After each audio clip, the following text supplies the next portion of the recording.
Well, we've been really focusing on this Ukrainian offensive in the northeast because initially it appears that it is one of the biggest military counteroffensives in Europe since World War II. And it's been remarkable at how fast the Ukrainians have been able to retake land and towns in the northeast with this offensive that we will continue to watch closely.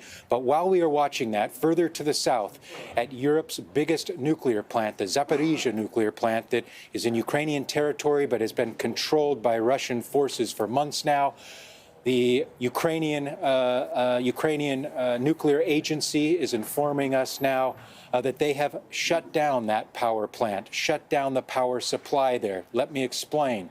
What they essentially have done is in the middle of the night, the sixth reactor lost external power due to shelling. Early on Sunday morning, the Ukrainian operators decided to intentionally, for safety reasons, shut down that sixth nuclear generator after they were able to restore external power. It's a process called islanding, and what they are doing in the short term, it's to decrease the risk of an unintentional nuclear accident. But in the long term, it is still very precarious because it is not a process that is normally used in a normal situation. It is normally used only in emergencies. So moving forward, should the nuclear power plant in Zaporizhzhia need more power, besides the internal power that they have now to shut down the systems, they would have to do that with diesel generators. That is clearly not an ideal situation, but they felt they needed to essentially shut down the nuclear power plant for safety reasons. So as we focus on the fighting in the northeast and the south, still the Zaporizhzhia power plant situation there is still in a very, very dangerous position. Thank you for that update, Gabriel Elizondo, live in Ukraine's capital, Kyiv. Now, Ukraine's president says winter could be a turning point for reclaiming Ukrainian territory from Russian troops. But Volodymyr Zelensky insists to achieve those goals, more weapons and financial support are needed. There are 90 days ahead which will decide more than 30 years of Ukraine's independence. 90 days will decide more than all the years of the existence of the European Union. Winter will determine our future and what the risks are. Well, let's speak now to Maximilian Hess, who's a fellow in the Eurasia program at the Foreign Policy Research Institute. He's joining us from London. Very good to have you with us on Al Jazeera. What are your thoughts first about these remarkable advances by the Ukrainians? How do you think they've been able to achieve these breakthroughs so quickly?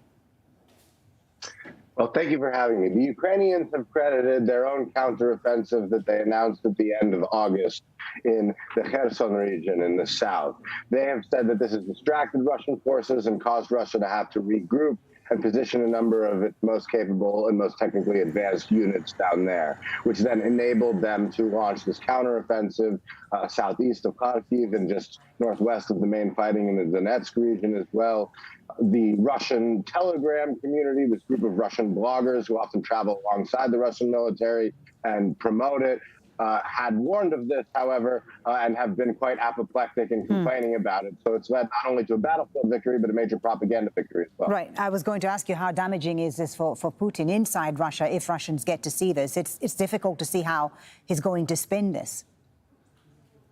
I think what the Ukrainians have really been fighting for on the battlefield for quite some time now is ensuring that whatever victory Putin may achieve in eastern Ukraine in terms of taking more territory, that it's a Pyrrhic victory, that it's one that ultimately has major costs for him and undermines his governance in the long term.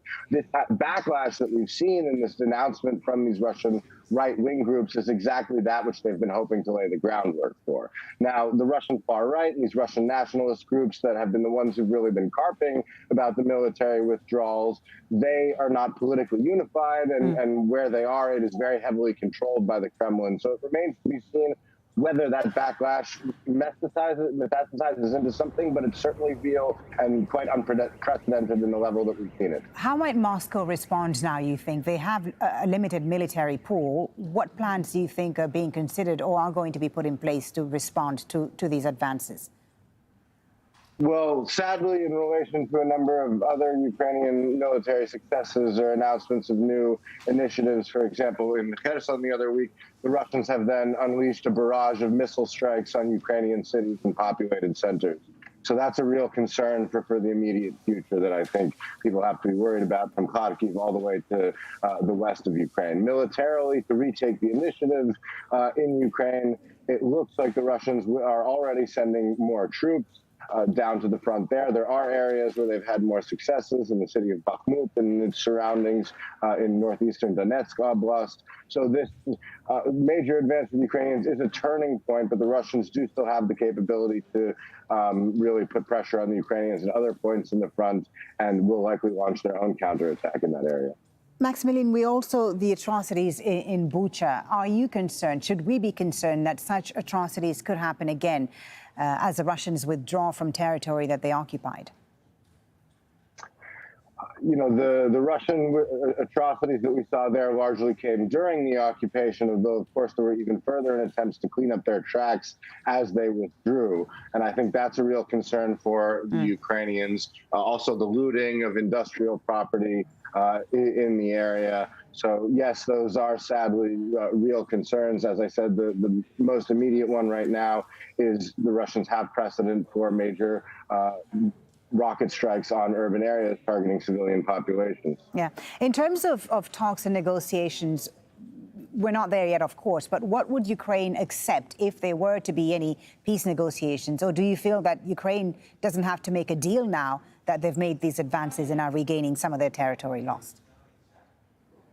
I don't think there's the political will on either side right now for renewed negotiations. In Ukraine, if Russia came and offered them a full withdrawal to the lines before the 24th of February, that may get them interested, but Putin and his regime have shown no intention of making that offer after this setback or after previous ones. So sadly, I think the ball is still really in the court of what will it take to get Putin to change his military aims and to recognize that all that he had hoped to achieve in February is not only impossible, but that he's getting further and further away from it as time goes on. Because any such move would have major domestic political ramifications within Russia, I don't think we should be expecting it in the immediate future. As sad as that is, I certainly hope that the Russian army and the Kremlin comes to that realization. Thank you so much for talking to us. Thank you for your insight. Maximilian Hess from the Foreign Policy Research Institute in London.